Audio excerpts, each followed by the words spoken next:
بسم الله الرحمن الرحيم. الحاقة.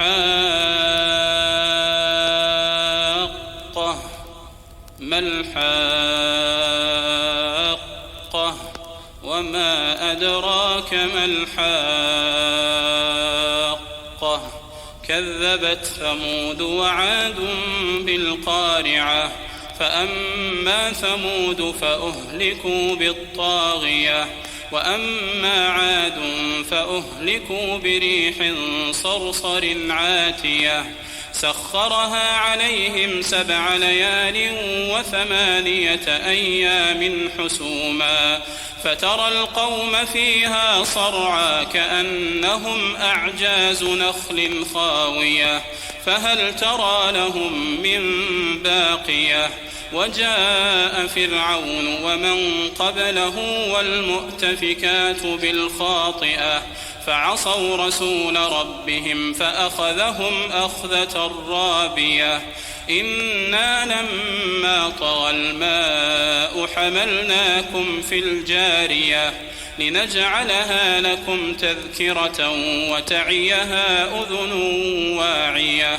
فإذا نفخ في الصور نفخة واحدة وحملت الأرض والجبال فدكتا دكة واحدة فيومئذ وقعت الواقعة وانشقت السماء فهي يومئذ واهية والملك على أرجائها ويحمل عرش ربك فوقهم يومئذ 8 يومئذ تعرضون لا تخفى منكم خافية. فأما من أوتي كتابه بيمينه فيقول هاؤم اقرءوا كتابيه إني ظننت أني ملاق حسابيه فهو في عيشة راضية في جنة عالية قطوفها دانية كلوا واشربوا هنيئا بما أسلفتم في الأيام الخالية.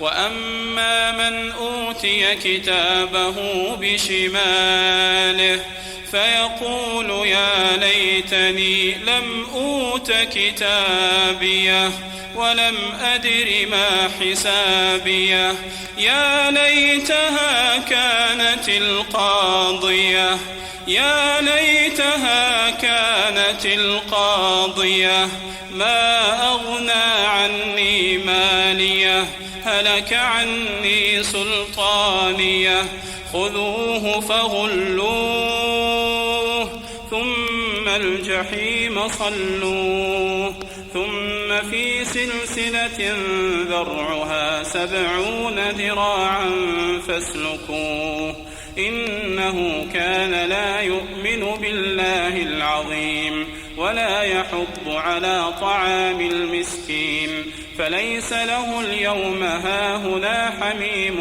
ولا طعام إلا من غسلين لا يأكله إلا الخاطئون.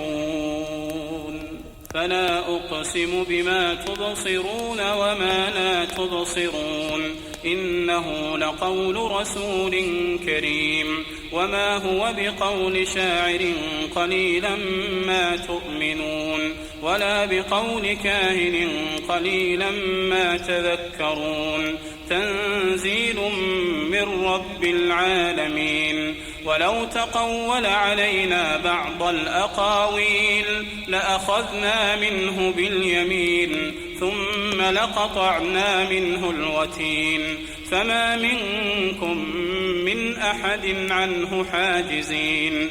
وإنه لتذكرة للمتقين وإنا لنعلم أن منكم مكذبين وإنه لحسرة على الكافرين وإنه لحق اليقين. فسبح باسم ربك العظيم.